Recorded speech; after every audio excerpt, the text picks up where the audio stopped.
छ दिशा, सहकारी नै ग्रामीण विकास गर्ने बलियो आधार, महिला उद्यम विकास अनि युवा स्वरोजगार।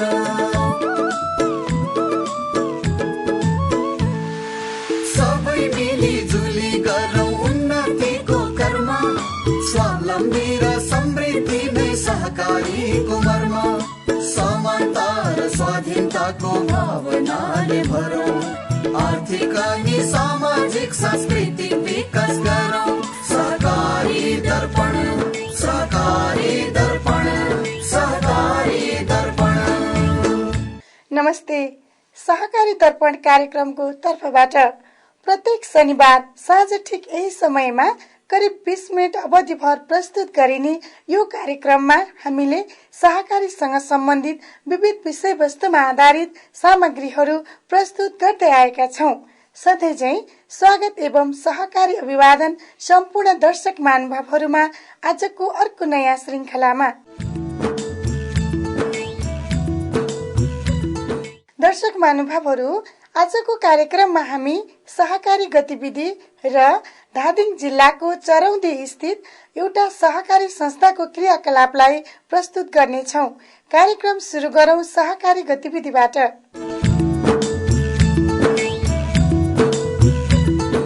ललितपुर जिल्लाको पुलचोक स्थित खनखाँचो कोष बचत तथा ऋण सहकारी संस्था लिमिटेडको 19औं वार्षिक साधारण सभा पुस 26 गते सम्पन्न भयो।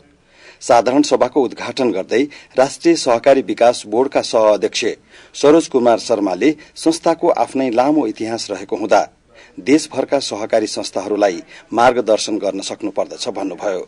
उहाँले संस्था नमूनाको रूपमा सञ्चालन होस् भन्ने शुभकामना व्यक्त गर्दै सदस्यहरूबीच अझ मित्रता बढोस् भन्नुभयो। कार्यक्रममा बोर्डका सदस्य सचिव नेत्र प्रसाद न्यौपानेले शुभकामना व्यक्त गर्दै यस संस्थाका सदस्यहरूबाट सहकारी शिक्षा र सूचना प्रवाहमा योगदान पुर्याएको बताउनुभयो।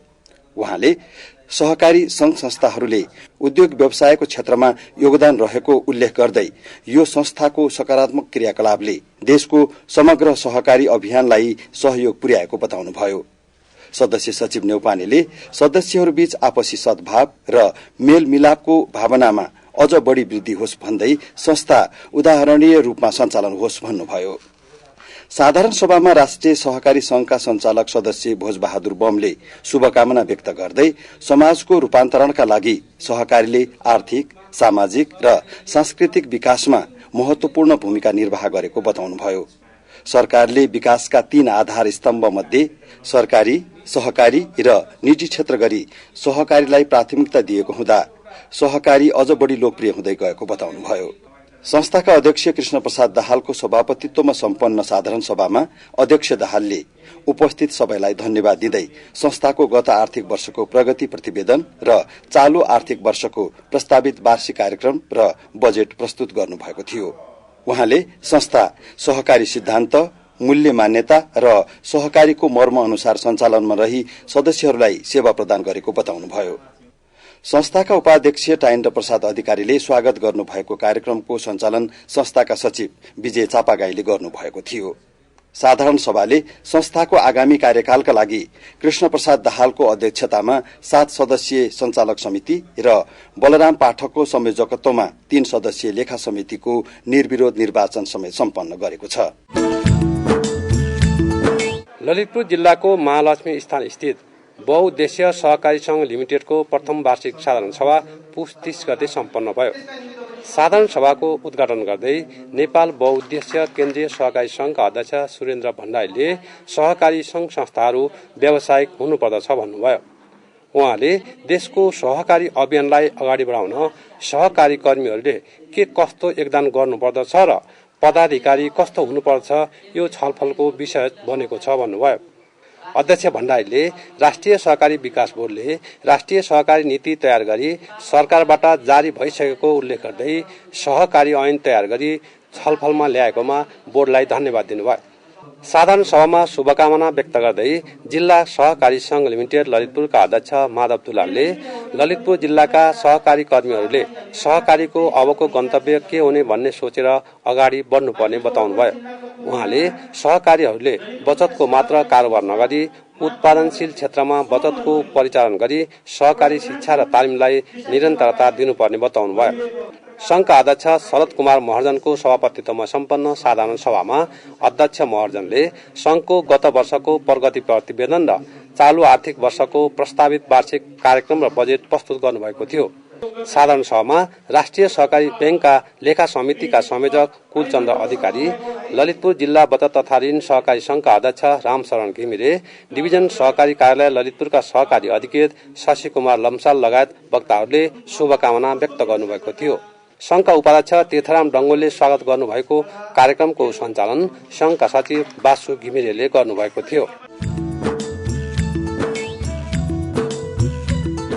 दर्शक महानुभावहरू, सहकारी गतिविधिपछि अब राख्दैछौ धादिङ जिल्लाको चरौँदी स्थित कृषक सुधार तरकारी तथा फलफूल उत्पादक सहकारी संस्थाले व्यावसायिक कृषि विकास तथा बजारीकरणमा पुर्याएको योगदान बारेको सामग्री आजको सस्ता चिनारीमा।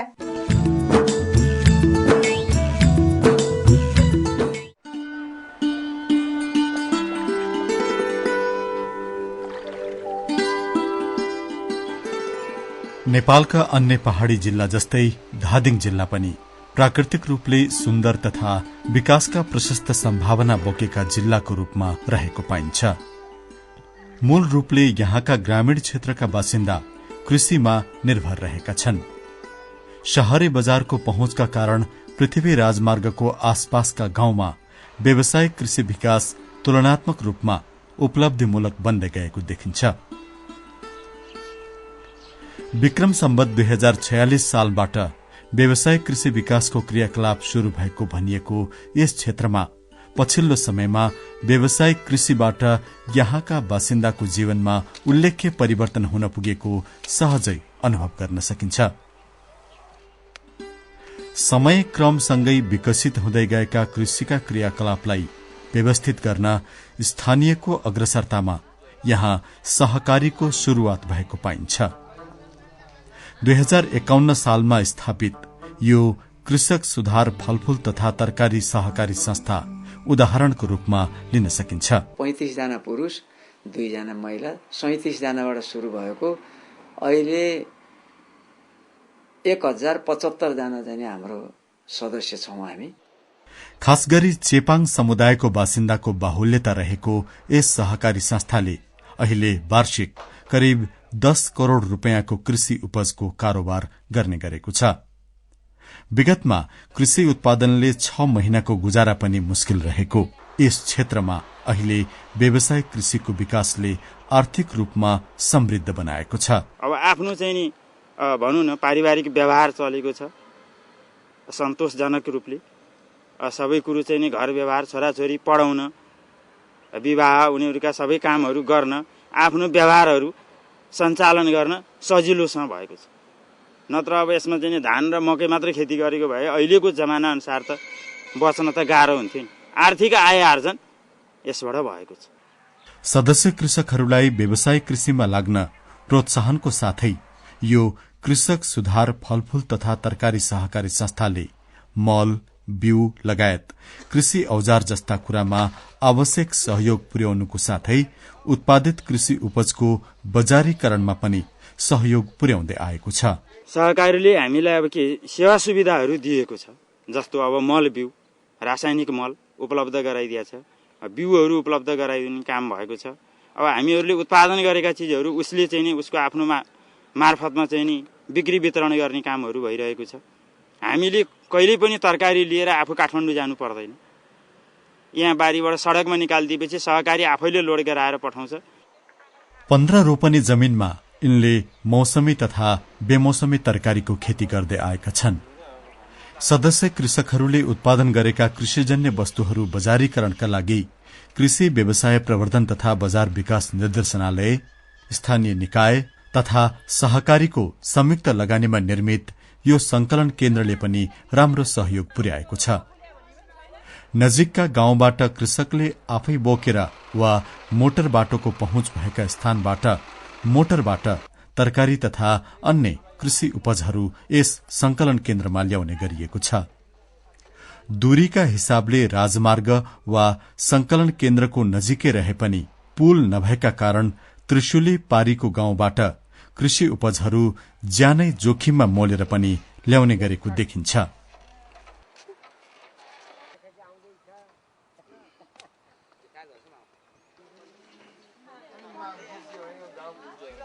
कृषिलाई नै आफ्नो जीवन परिवर्तनको आधार मानेर व्यावसायिक कृषि कर्ममा लाग्ने थुप्रै सदस्यहरूमध्ये यिनी हुन् गोमा सिलवाल।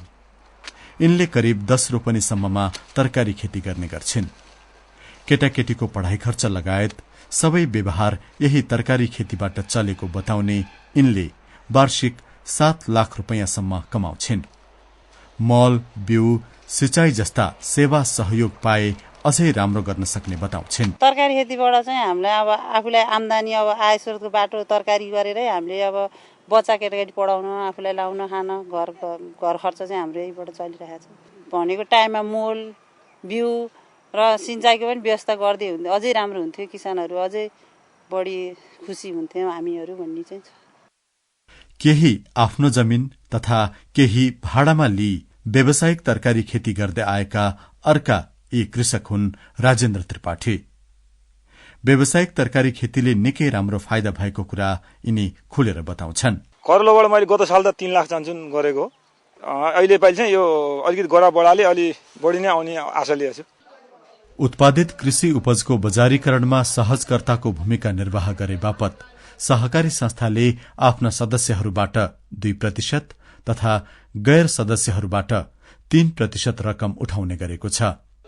यसले गर्दा सहकारी संस्था सञ्चालन गर्न राम्रो स्रोत बन्न गएको छ भने अर्कोतर्फ सबैतिरका व्यापारीहरूको सम्पर्कको थलो बन्न गएकोले बजार फराकिलो बन्न पुगेको भनाइ पनि पाइन्छ।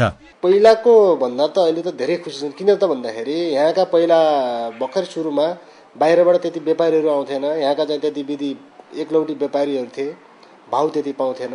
अहिले त चारै ठाउँको व्यापारीहरू आउँछ, नारायणघाट, पोखरा, बुटोल हैन, र अहिले यहीँ कहीँ पनि जानु पर्दैन, किसान यहीँ भाउ पाइरहेछ। धेरै खुसी नै छन् किसानहरू। तरकारी तथा फलफूलको लागि मात्र होइन, व्यावसायिक पशुपालनको लागि पनि निकै उर्वर रहेको पाइन्छ धादिङको बेनीघाट क्षेत्र। विदेशमा काम गरी फर्किएर स्थानीय तेज बहादुर पोखरेलले अहिले यहाँ व्यावसायिक तरकारी खेतीको साथसाथै बाख्रा पालन पनि गर्दै आएका छन्। सहकारी संस्थाले गर्दा नै स्वदेशमै व्यावसायिक कृषिमा लाग्न प्रेरणा दिएको यिनी बताउँछन्। सहकारीले एउटा सहकारीको माध्यमबाट हामीले संगठित भएर काम गर्नुपर्छ, यो पेसामा लाग्नुपर्छ र एकता हुन गयो भने भोलि ठुल्ठुला चाहिँ असम्भव कुराहरू पनि सम्भव छ भन्ने कुराहरू पाठ सिकायो र हामीले चाहिँ उब्जनी गरेका कृषिजन्य वस्तुहरू लिएर गएर बेच्नलाई सहजीकरण गरिदिएछ। रोग किराहरू लाग्दाखेरि किट विशेषज्ञहरू, कृषिसँग सम्बन्धित चाहिँ प्राविधिकहरू लिएर आएर बेला बेलामा चाहिँ हामीलाई चाहिँ तालिमहरूको व्यवस्था गरिदिने, त्यस्तो सुसूचित गराउने काम गरिरहनु भएको छ। व्यावसायिक कृषि विकासको प्रशस्त सम्भावनाका बावजुद सिंचाईको अपर्याप्तताका कारण जमिन बाँझो रहनु परेको र उचित फाइदा पाउन नसकेको प्रति भने उनको गुनासो रहेको छ। उर्वर भूमि हामीसँग भएर पनि सिंचाईको अभावले गर्दाखेरि हामीले चाहिँ उचित यसबाट लाभ लिन सकिरहेका छैनौं। व्यावसायिक बाख्रा पालनको लागि उचित स्थानको खोजीमा रहेका काठमाडौँ जितपुर फेदीका सहदेव धितालले प्राविधिकको सल्लाहमा धादिङ जिल्लालाई रोजेर अहिले बाख्रा पालन विस्तार गर्दैछन्। 2 वर्षभित्र 200 वटा बाख्रा पुर्याउने लक्ष्य लिएर यहाँको 31 रोपनी जमीनभित्र पूर्वाधार तयारी गरिरहेका छन्। खास गरी रोजगारीको सिलसिलामा लाखौं खर्च गरेर विदेशी नै युवालाई स्वदेशमै रोजगार सिर्जना गर्नेतर्फ यिनी सल्लाह दिन्छन्। हामीले एउटा लगनशीलता भएर गर्यौं यदि भने कसैले पनि युवाले विदेश, हामीले खाडी मुलुकमा हाम्रो नेपाली जान्छन् 1.5 लाख खर्च गरेर कमाउँछन् 10,000, उस्तै परे बागसँग प्याक भएर आउनुपर्ने अवस्था छ। तर हामीले 1.5 लाख रुपियाँ यहाँ हाल्यो भने 3 लाखको हामी काम गर्न सक्छौं। आफ्नो एउटा गाउँमा साधारण किसान गरेर पनि युवालाई स्वदेशमै रोजगार सिर्जना गर्नेतर्फ वातावरण निर्माण गर्न पछिल्लो समयमा सहकारी संस्थाहरू मार्फत पनि विभिन्न पहलहरू हुँदै आएको पाइन्छ, जसबाट प्राप्त प्रतिफल पनि उत्साहजनक नै पाइएका छन्। व्यावसायिक कृषि विकास सँगसँगै यसका विकृतिको रूपमा देखिएको एउटा ज्यादै संवेदनशील पाटो हो विषादीको अत्यधिक प्रयोग। यसले मानव स्वास्थ्य तथा वातावरणमा पर्न गएको असरका तथ्यहरूले डरलाग्दो अवस्थालाई देखाएको छ। यसै विषयमा सतर्क रहँदै विषादी रहित खेती प्रणाली अवलम्बन गर्नेतर्फ काठमाडौँको तरकारीको मागको आपूर्तिको लागि एउटा मुख्य जिल्लाको रूपमा रहेको धादिङ जिल्लामा मात्र रहेको 18वटा तरकारी तथा फलफूलमा आधारित सहकारी संस्थाहरूले विषादी प्रयोगमा सतर्क रहँदै विषादी रहित खेती प्रणाली अवलम्बन गर्नेतर्फ ऐक्यबद्ध रहेको भनाइ पनि पाइन्छ। तरकारी फलफूलमा आधारित सहकारीहरू 18वटा छन्। 30-32% चाहिँ नै हाम्रो धादिङले चाहिँ ओगटेको छ कालीमाटी तरकारी बजार। हाम्रो सबैको सल्लाह छ यस्तो किसिमको राज्यद्वारा एकीकृत रूपमा सञ्चालन कार्यक्रमहरू आयो भने हामी यो 18वटा सहकारी मिलेर हामी यो विषादी रहित तरकारी चाहिँ उत्पादन गर्नुपर्छ है भनेर हाम्रो बेला बेलामा चाहिँ सरसल्लाह भइरहेको छ र राज्यद्वारा चाहिँ नि यसलाई सघाउ पुर्याइदिने चाहिँ कार्यक्रम चाहिँ आयो भने हामी विषादी रहित तरकारी उत्पादन गर्न चाहिँ सफल हुन्छ।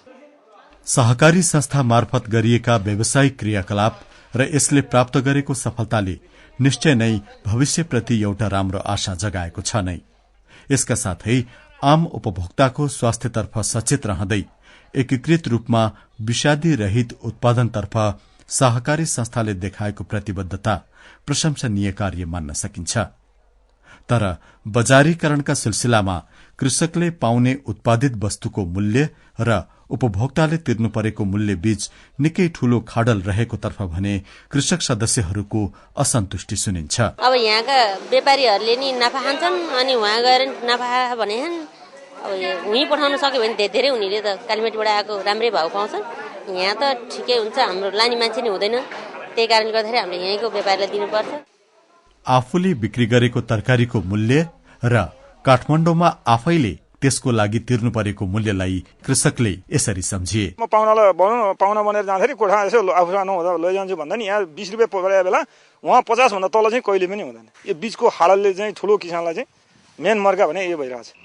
सहकारी संस्थाहरूले स्थानीय सम्भावनामा आधारित रहेर व्यावसायिक विकासको लागि ऐक्यबद्ध रहँदै गर्दै आएको प्रयासले जसरी स्थानीय बासिन्दाको जीवनमा आर्थिक तथा सामाजिक परिवर्तन ल्याउन सकिने सन्देश प्रवाह गर्न सफल देखिएको छ, त्यसरी नै विकृतिको रूपमा रहेको विषादीको प्रयोग नियन्त्रण गर्न तथा कृषक व्यवसायी र उपभोक्ताको गुनासोलाई ध्यानमा राखेर बिचौलियाबाट पर्न गएको ठूलो मारबाट कृषक तथा उपभोक्ता बीचको मूल्यको दूरीलाई कम गर्न पनि सम्बन्धित निकायहरूको पहल हुनु जरूरी देखिएको छ।